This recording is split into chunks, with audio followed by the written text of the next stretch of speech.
Hello and welcome, F5 community. Today is May 3rd, and that brings us to another quarterly security notification. I'm Aubrey King with DevCentral, and we have partnered with F5's security incident response team to deliver you coverage throughout the event. Without further ado, I'd like to pass things over to Aaron Brailsford, who will give us all of the news for the QSN. How you doing today, Aaron? Yeah, I'm good. Thank you, Aubrey. Thank you for having me. As you say, it is May 3rd. It is another QSN, and we'll give you a little overview of what's in this QSN and anything to watch out for.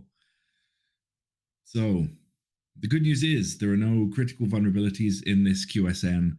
We do have 6 external researcher reported issues out of 10 vulnerabilities in total. None of them are criticals, they're all high or below. There is impact to you potentially if you use BigIP, BigIQ, Next SPK, or the Nginx management suite, or you're using APM and the APM clients. There's no impact to you if you're using F5 Distributed Cloud or Silverline, BigIP Next CNF, Aspen Mesh, or any other Nginx products. So for Nginx, it's only the management suite that is impacted this time out. The next QSN date will be announced in K122-01527. So as always, when we have a QSN, we will give you the date of the next QSN so that you can be aware and prepare. Good news for this QSN is also that RSS feeds are back on MyF5. They were missing in February for the last QSN, but they're back now. If you take a look at K9957, you can find out how to create custom RSS feeds and then to subscribe to security news in future using those feeds. Back to the issues themselves at hand, though.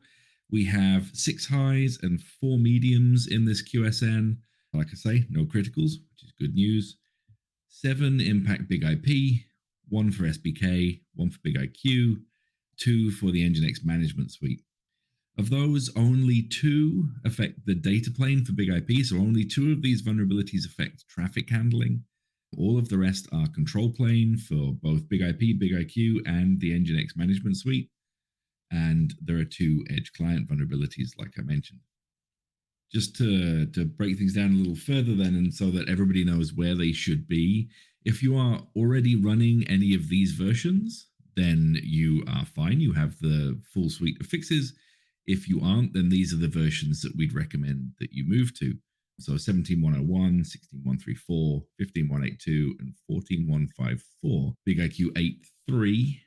And for the edge clients, 7.241.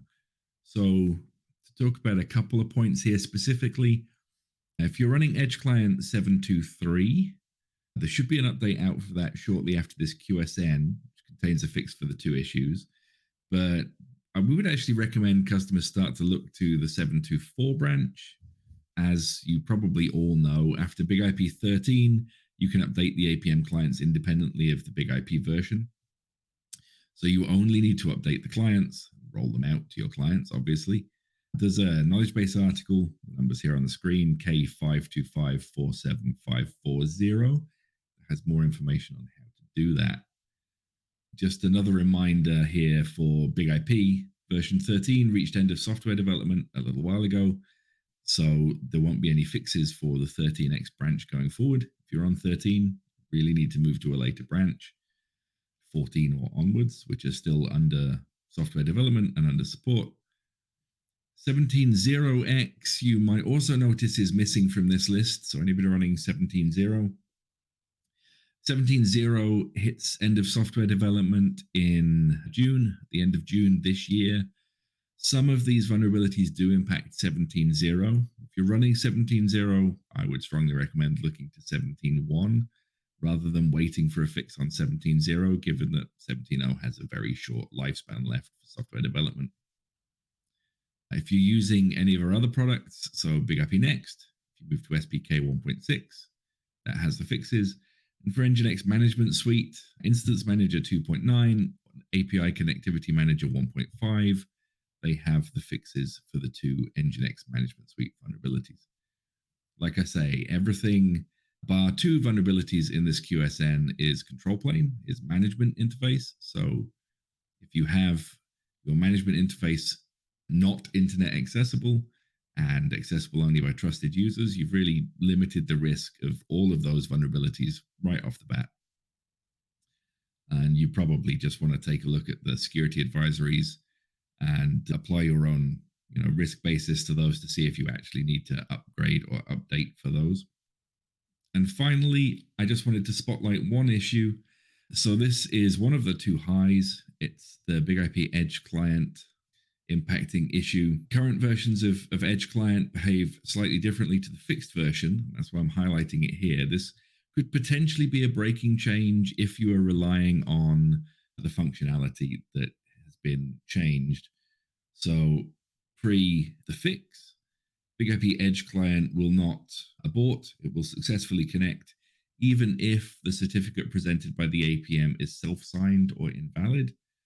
Starting with the fix for this vulnerability, the Edge clients will enforce certificate validation by default. So if you are relying on that functionality for whatever reason, say you have an environment with a self-signed certificate, maybe it's a lab or some other environment, then you will need to re-enable support for self-signed certificates manually.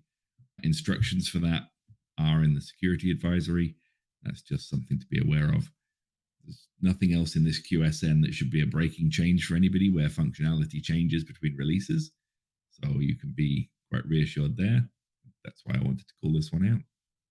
And that is everything for what I hope will be quite a small and non-impactful QSN for everybody.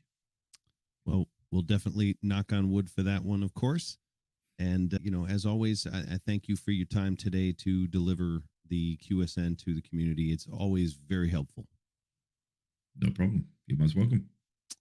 Thanks for joining us today, community. Again, this has been a quarterly security notification, and look for the date on the next QSN in the knowledge article in the description. Thanks, and have a great F5 day.